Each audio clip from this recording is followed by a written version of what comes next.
정권이 이렇게 바뀔 때마다 그 청문회를 하잖아요. 인사 검증을 하면 평상시는 드러나지 않았던 일들이요.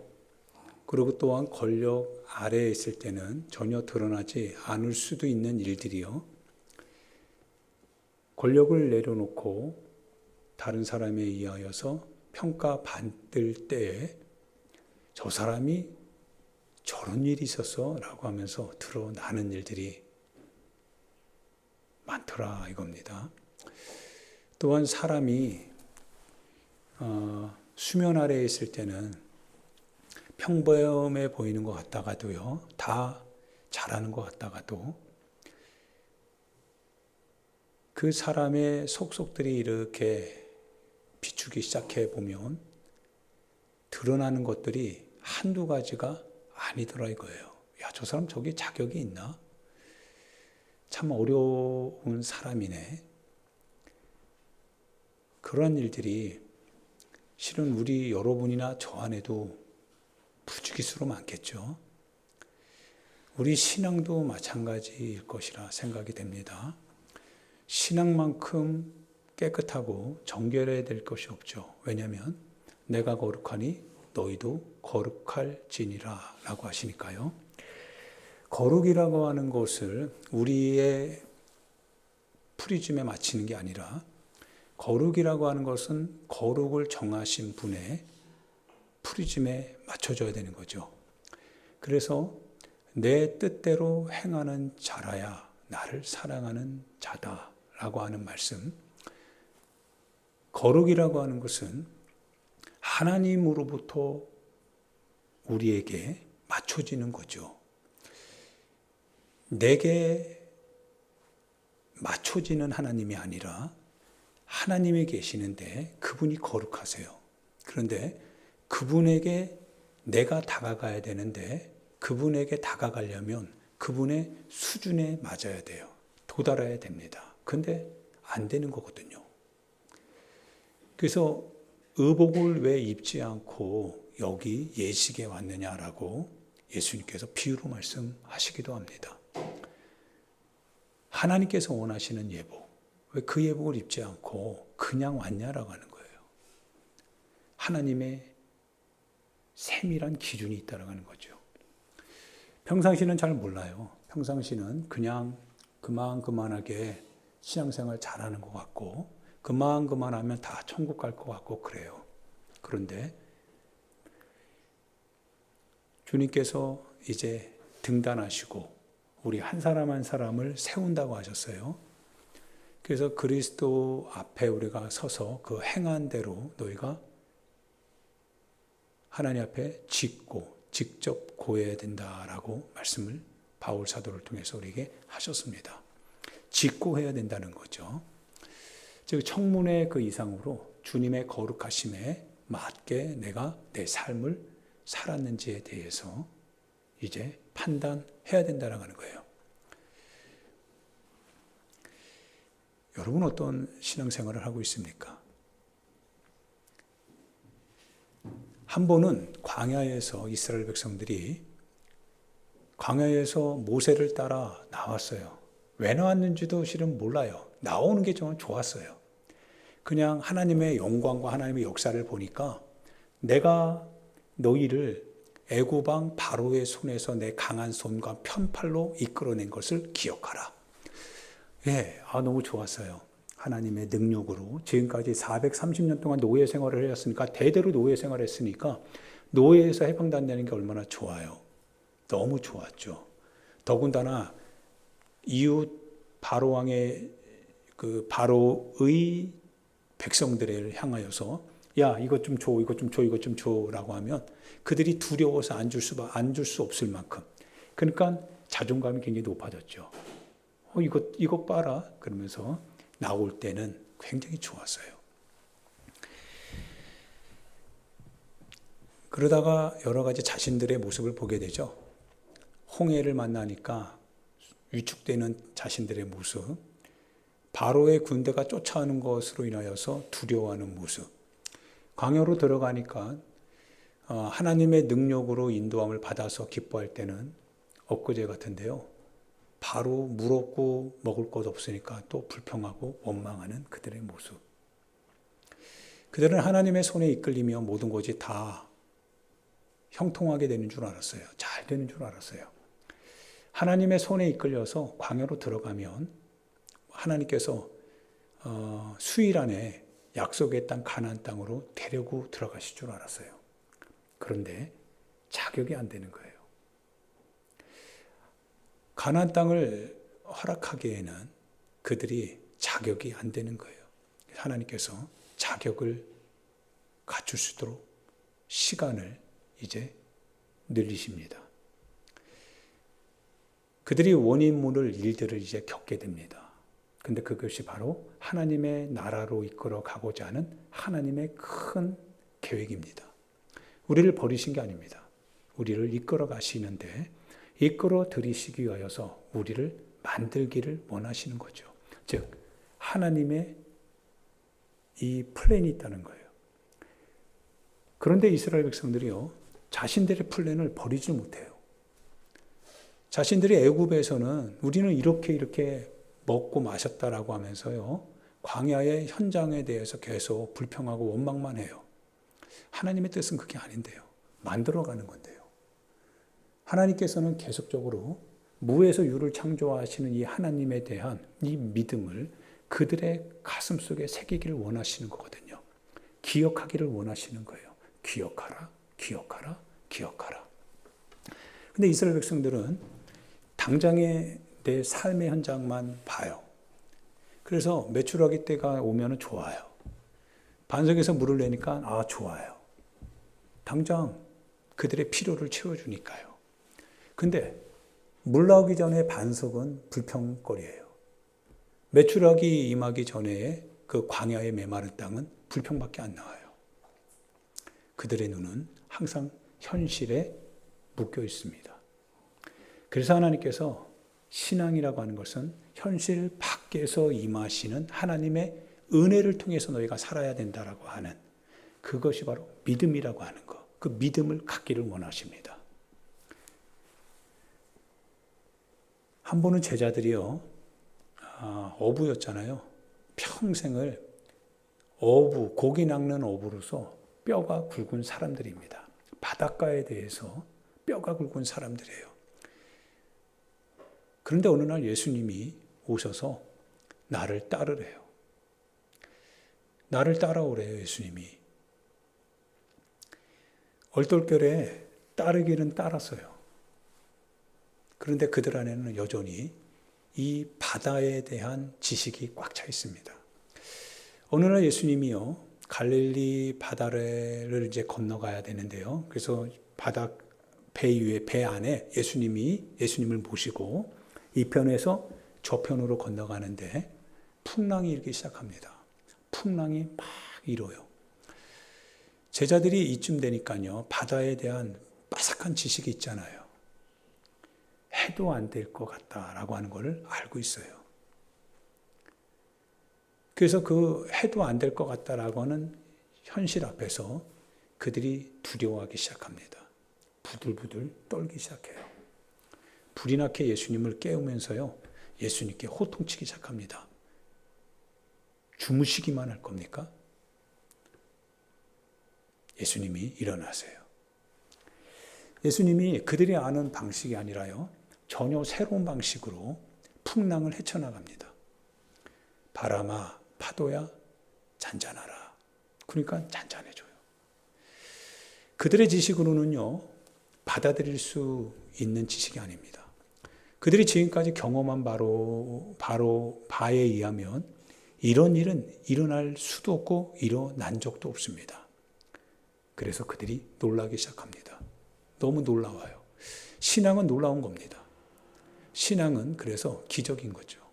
신앙은 역사를 이루어낼 때 우리의 손으로부터 나오는 역사가 아니라 하나님의 손으로부터 나오는 역사이기 때문에 신앙은 놀라운 겁니다. 기적인 거죠. 예수님이 말씀하십니다. 왜 믿음이 없느냐? 지식은 있는데 믿음은 없던 거죠. 바다에 대한 그들의 삶의 지식은 있었습니다. 경험의 지식은 있었습니다. 이렇게 해야 된다. 이렇게 해야 된다. 이렇게 해야 된다. 그런데 예수님은 말씀하십니다. 왜? 믿음이 없느냐. 하나님의 나라에 들어가는 것은 지식이 아니라 믿음이라고 하는 뜻이겠죠. 그들이 자신의 일터를 다 예수님을 믿는 믿음으로 인해서 다 스스로 포기했습니다. 예, 먹고 사는 문제 실은 다 내려놨어요. 왜냐하면 예수님을 따라가다 보니까요.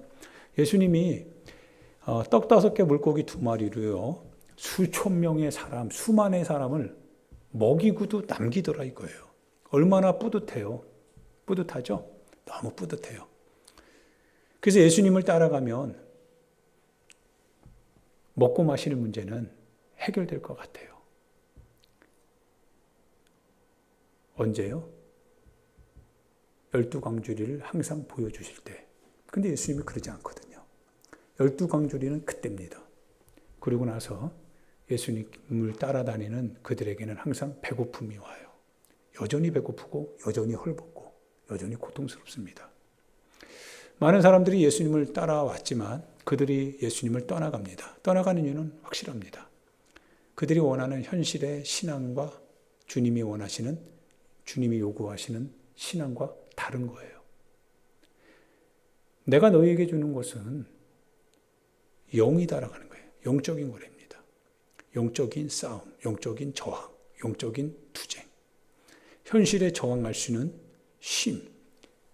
현실에 대하여서 그거를 부인할 수 있는 힘. 그거는 주님으로부터 오는 힘이라는 거예요. 그걸 주러 오셨다는 거예요. 그걸 가지고 신앙생활을 하라고 하는 겁니다. 근데 이스라엘 백성들처럼 자꾸 반석을 보는데 반석에 숨겨진 물은 안 보이니까 불평할 수밖에 없는 거죠. 교회라고 하는 것도 마찬가지겠죠. 교회라고 하는 것을 단순히 그냥 하나의 교회로만 보다 보니까 그 교회가 이루어낼 놀라운 역사에 대한, 놀라운 일들에 대한 기대보다는 항상 하나의 어떤 일들로 인하여서 우리 마음이 어려워지고 힘들어지는 경우도 굉장히 많습니다. 실은 우리의 믿음은 교회를 세우시는 주님을 보는 믿음이 필요한 거죠. 그 교회를 통해서 일하실 주님을 우리는 볼 필요성이 있는 거죠. 단순히 지금 현장의 교회가 아니라 이 현장을 통하여서 무엇인가를 이루어내기를 원하시는 그 주님, 즉 밖으로부터 오는 하나님의 능력, 하나님의 역사, 이것을 통해서 우리는 교회에 대해서 희망을 갖고 교회에 대해서 우리는 무엇인가 소망을 품고 그리스도의 몸을 이루어 나가는 거죠. 그러나 아무 일도 일어나지 않는, 즉 단지 반석일 뿐인 이 모임을 보게 되면 우리는 실망을 금치 못하죠. 아무것도 없거든요. 정말 아무것도 없거든요.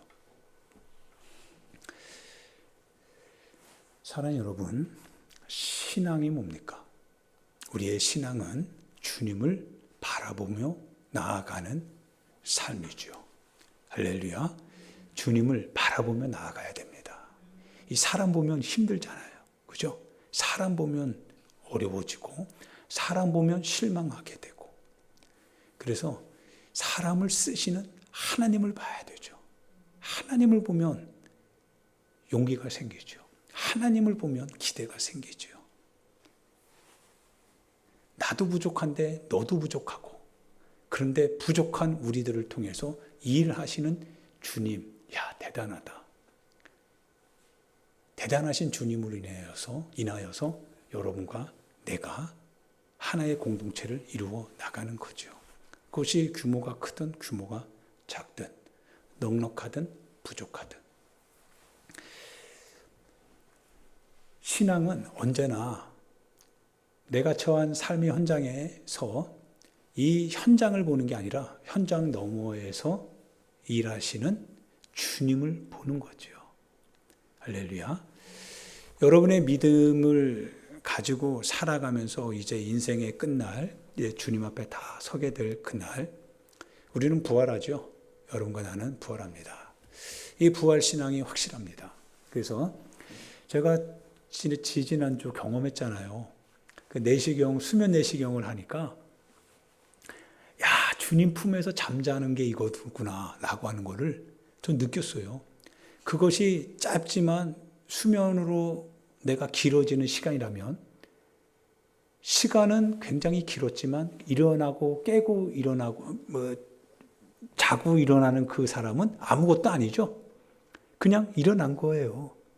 1년이든 2년이든 10년이든 20년이든 의미가 없죠.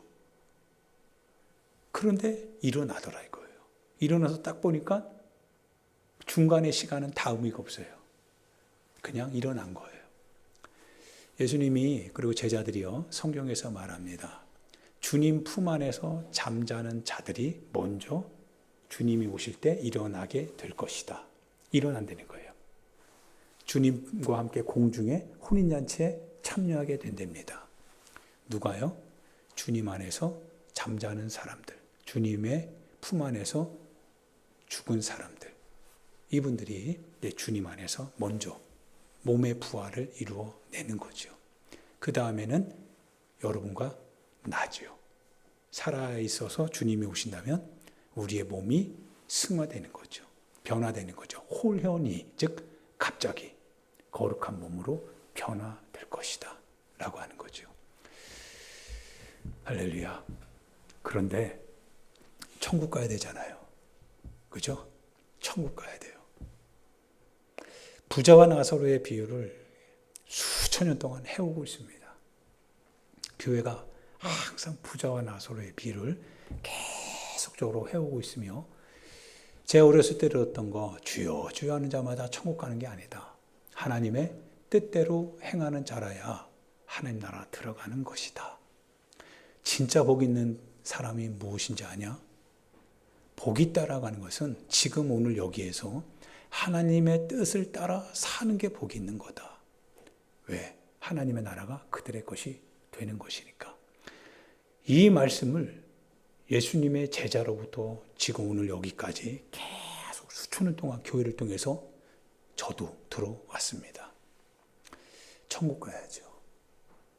하나님의 뜻대로 살아야죠. 내 뜻대로 사는 건 신념이고, 내 신념 밖에서 오는 그 주님의 말씀을 순종하며 사는 게 신앙입니다. 신앙이 나를 살리는 거지, 내 경험과 내 지식이 나를 살리는 게 아닙니다. 오늘 우리의 신앙생활이 하나님의 뜻 안에 있는 신앙생활인지, 내가 원하는 신앙의 선택을 내가 함으로써 내가 신앙생활을 잘하고 있다라고 혹시 착각하고 있는 건 아닌지. 만약 내가 신앙생활을 하고 있다면 하나님의 역사가 여러분과 나의 삶에 나타나겠죠. 내가 오늘 하나님의 뜻대로 신앙생활을 하고 있다고 한다면 나의 삶에서 하나님의 향기와 하나님의 이름의 권세가 드러나지 아니할 수 없겠죠. 신앙생활은 그래서 능력이 있는 거죠. 믿음은 권세가 있는 거죠. 할렐루야. 오늘 그 룻기를 읽었는데요. 사사시대 때입니다. 사사시대 때. 룻기를 통해서 성경이 오늘 우리에게 무엇을 말씀하려고 하시는지를 한번 잘 새겨보면서 한번 같이 어떤 선택을 할 것인지에 대한 질문과 대답을 여러분과 내가 하기를 바랍니다. 엘리멜렉이라고 하는 남편과 함께 나오미가 자신의 고향 베들레헴에 흉년이 들어서 너무 배고파서, 그래서 모압 땅에 거기에는 곡식이 있다라고 하는 소리를 듣고요, 이방 땅으로 이동했습니다. 이사 간 거예요, 멀리. 그러니까 여기에서 부천에서 너무 어려워서 어디로 간 거예요? 저기 시골 땅, 양산이라든지 뭐 이런 경상도 이런 데를 간 거예요. 근데 거기에 갔는데요, 얼마 되지 않아서 남편이 거기서 사망하게 됩니다. 나오미가 과부가 됐어요. 근데 그에게는 두 아들, 기럧과 말론이 있는데요, 이 기럧과 말론이 이 두 아들도 얼마 안 돼서 몇 년쯤 돼가지고 이 두 아들도 거기서 공교롭게 죽게 된 거예요. 졸지에 누구만 남았어요? 나오미만 남은 거예요. 이런 기구한 운명이 어디 있습니까? 그래서 나오미라고 하는 것은 나는 쓴 물, 쓴 여자, 저주받은 여자, 뭐 이런 뜻이라고 합니다. 그런데 나오미가요, 자신에게 두 자부가 있어요. 두 며느리가 있는데 한 며느리의 이름은 오르바, 한 며느리의 이름은 룻입니다. 여자 셋이 있어요. 이제 더 이상 어떻게 살 방법이 없잖아요. 가부장 제도 안에서 남성 우월주의로 살아가는 그 시대 상황이니까. 그러니까 여자가 살기에는 너무 어려워서 베들레헴에서 이제 소식이 들려오기를 하나님께서 베들레헴에 긍휼을 베푸셔서 거기에 하나의 어떤 곡식이나 뭐 이런 풍년이 뭐 이루어졌겠죠. 살 수 있는 길이 열렸던 것 같아요. 그래서 자신의 고향으로 나오미가 가려고 합니다. 근데 두 자부를 불러요. 자부를 딱 부르면서 나는 모든 거를 다 잃었고 지금 나이도 많아서 다시 뭐 시집가고 그럴 여력도 없고 형사 취수제라고 해서 형이 아들이 없이 죽으면 그 동생이 그 형수에게 들어가서 그 대를 이어가는 거거든요. 그런데 나오미가 다시 새 시집을 가서 아기를 낳을 수 있는 방법도 없거니와 낳는다고 해도 이게 그 애가 자라려면 시간이 있기 때문에 불가능하잖아요. 그래서 두 자부를 앞에 딱 내려놓고요. 앞에 놓고 한참을 우는 겁니다. 여자 셋이서 우는 거예요. 하고 울어요. 그러면서 이제 어느 정도 안정이 될 때 나오미가 얘기해요. 얘들아, 나는 내 고향 베들레헴에 가면 거기 가면 그래도 내 땅이고 내 하나님이고 거기는 내 민족의 문화가 있기 때문에 어떻게든지 살 길이 있을 거다. 그런데 너희들은 나보다 나이도 어리고 그리고 다시 시집을 가서 재가해서 다시 가정을 꾸릴 수 있지 않냐. 그러면 너희들의 앞길이 나랑 다르게 너희들은 너희의 고향 모압 땅에서 너희의 길이 열리지 않겠느냐. 너희의 새 삶을 찾아가도록 해라. 이 말을 들으니까 인간적인 마음은 슬프잖아요. 그래서 또 울어요. 또 울다가 오르바가 이제 시어머니 나오미의 간곡한 청에 의하여서 오르바는 눈물을 머금고 그리고 자신의 고향 땅으로 돌아갑니다. 돌아가는 그 나오미를, 이 오르바를 보면서요, 누가 뭐라고 하지 않죠?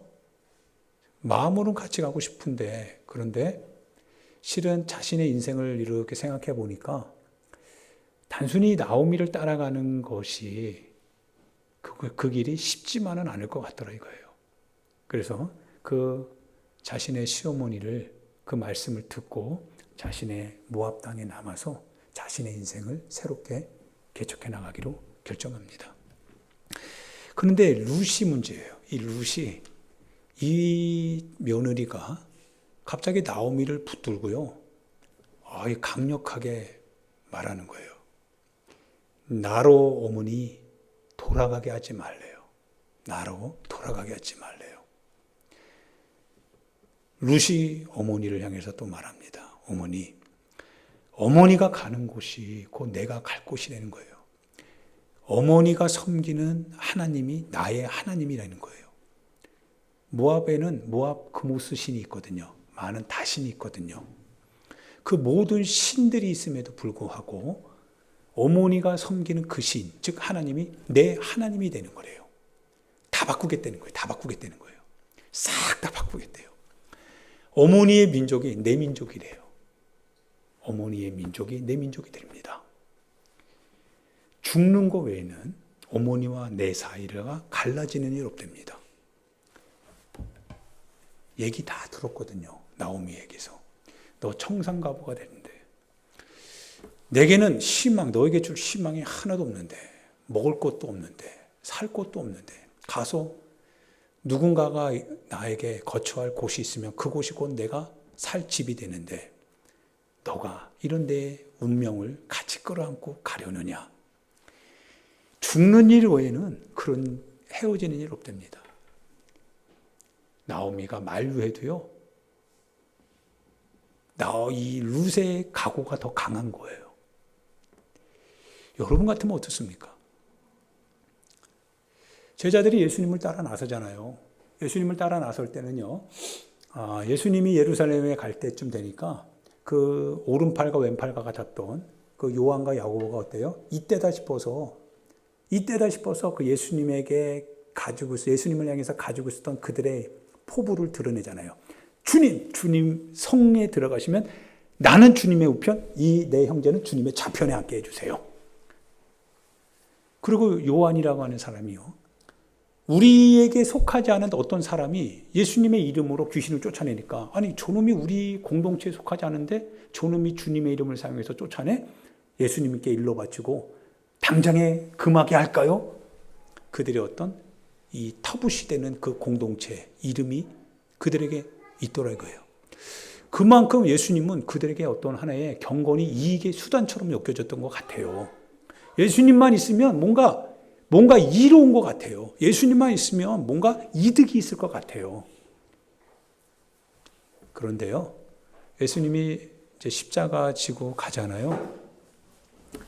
갑자기 말이 바뀌기 시작해요.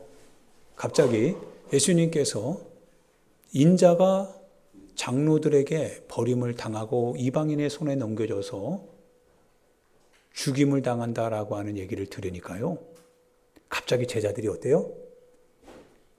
싹 마음이 바뀌더라 이거예요. 그러면서 예수님이 십자가에서 죽임을 당할 그때 예수님을 부인하고 자기가 어디로 돌아갑니까? 자기의 본 직업으로 다 돌아가게 되더라 이거예요. 사랑 여러분, 신앙생활을 할 때요, 룻과 오르바를 한번 생각해 보는 겁니다. 룻과 같은 이 무모한 여자, 이걸 우리는 아름답다라고 얘기합니다. 결론적으로 아름다운 거니까요. 그런데 결론까지 가는 과정 속에서 여러분이 룻이라고 한다면 과연 나오미를 따라갈 수 있겠습니까? 고향 다 버리고 민족 다 버리고 여러분이 섬기는 것 같은 이 지방 신들 싹 다 버리고 여러분의 모든 걸 다 버리면서까지 나오미를 쫓아가겠느냐 이거예요. 더군다나 내 옆에 있었던 오르바라고 하는 여자는요, 자기 집으로 돌아갔거든요. 그래서 언제든지요, 그 여자와 함께 가는 것에 대해서도 누가 이렇게 도덕적으로 지탄하지 않습니다. 왜? 어머니도 허락했잖아요. 가면 되는 거거든요. 그런데 그거를 만류하고요, 뿌리치고 그저 나오미 따라 가겠다는 거예요. 나는 어머니 따라 가겠다는 거예요. 오늘 우리의 신앙생활을 보면 적당한 선에서 다 마무리 짓지 않습니까? 적당한 선에서요, 우리가 힘에 들면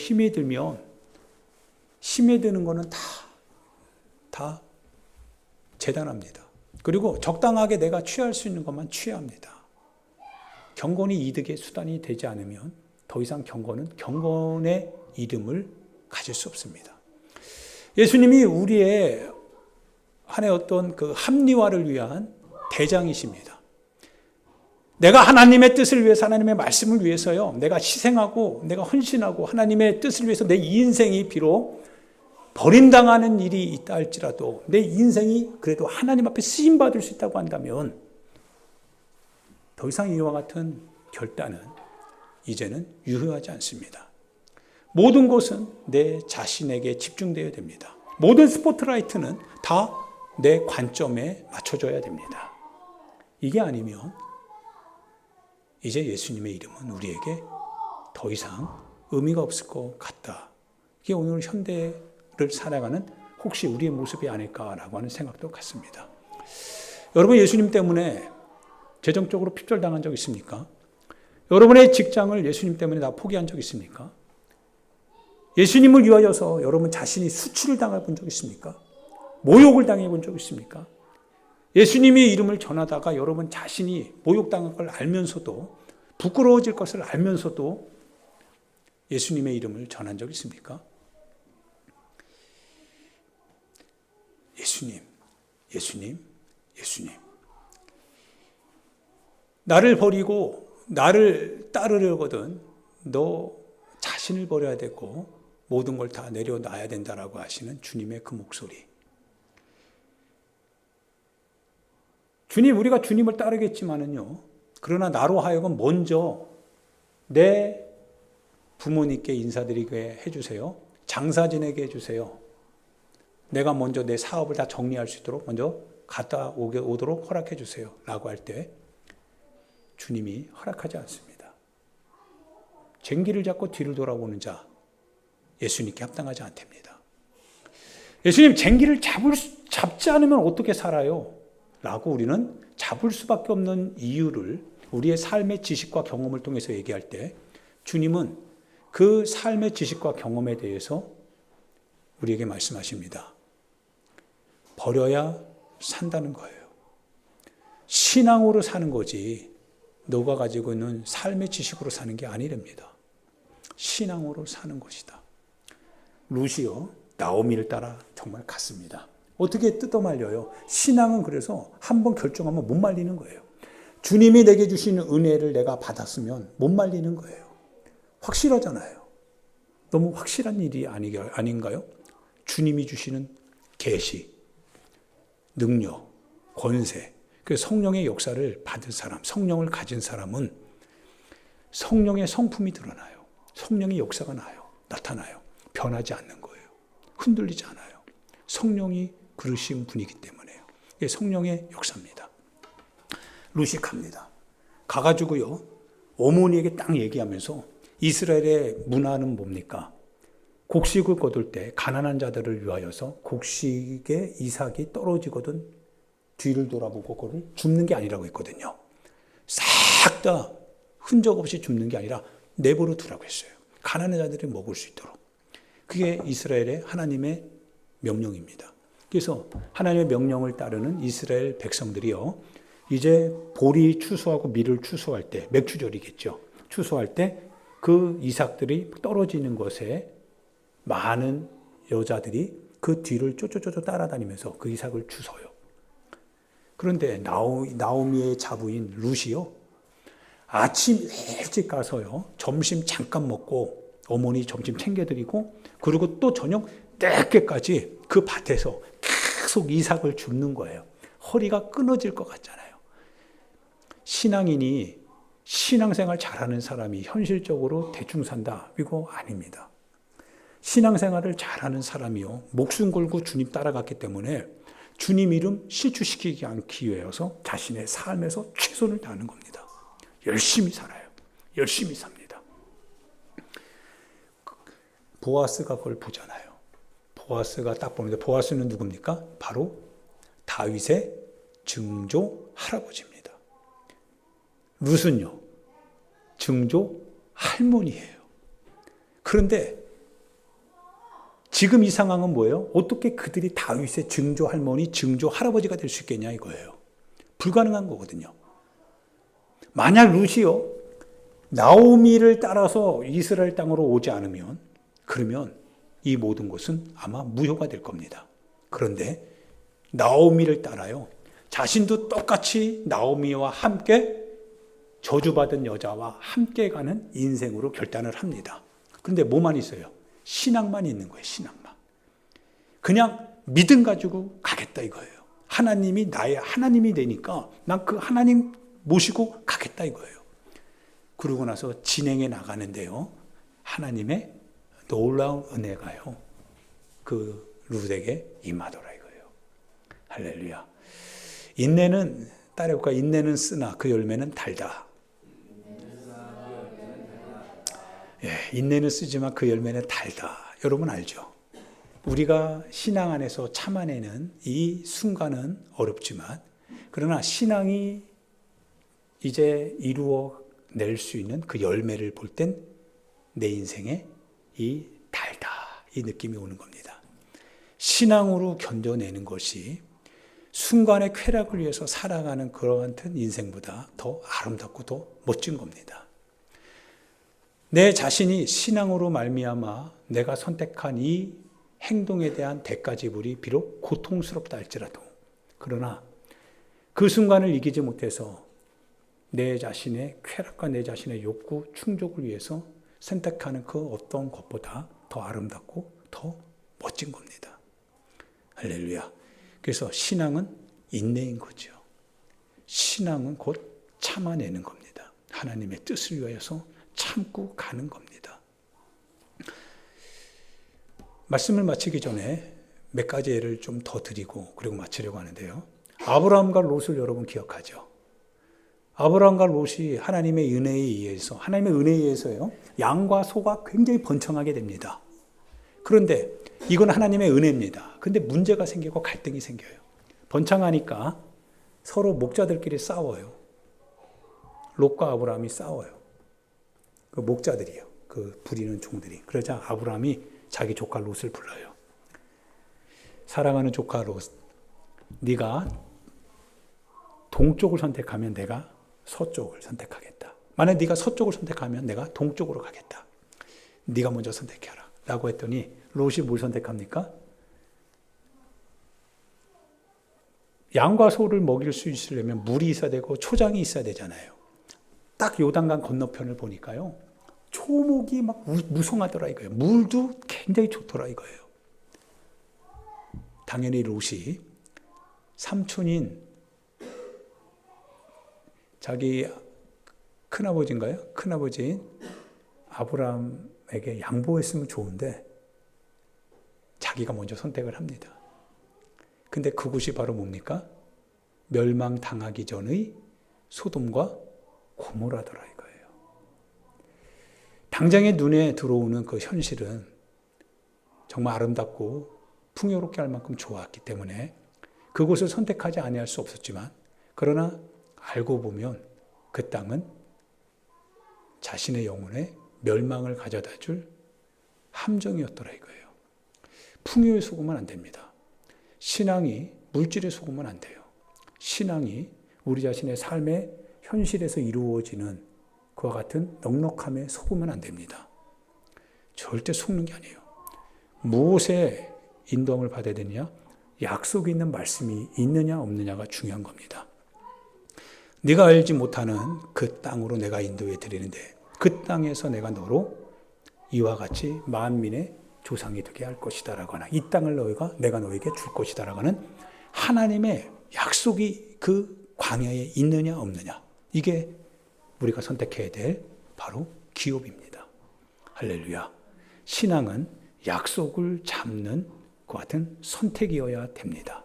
약속이 있느냐 없느냐라고 하는 거죠. 삼손과 들릴라. 삼손에게는 머리가 있죠. 머리가 깁니다. 예, 힘의 근원이 어디서 나와요? 머리에 있습니다. 왜냐하면 그거는 하나님 앞에 나시딘으로서 소원했던 거거든요.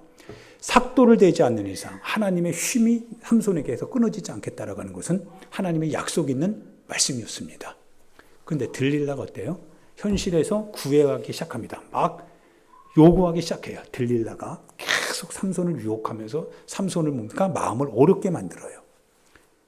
그러다가 그 들릴라로 말미암아 자신의 비밀을 얘기하죠. 비밀을 얘기합니다. 내 힘의 근원은 머리에 있다. 바로 그날 머리카락을 싹 다 삭도를 대서 잘라버립니다. 힘이 있을까요? 없을까요? 사랑 여러분, 신앙은 약속이 있을 때 힘이 있는 겁니다. 약속이 없으면 아무것도 아닙니다.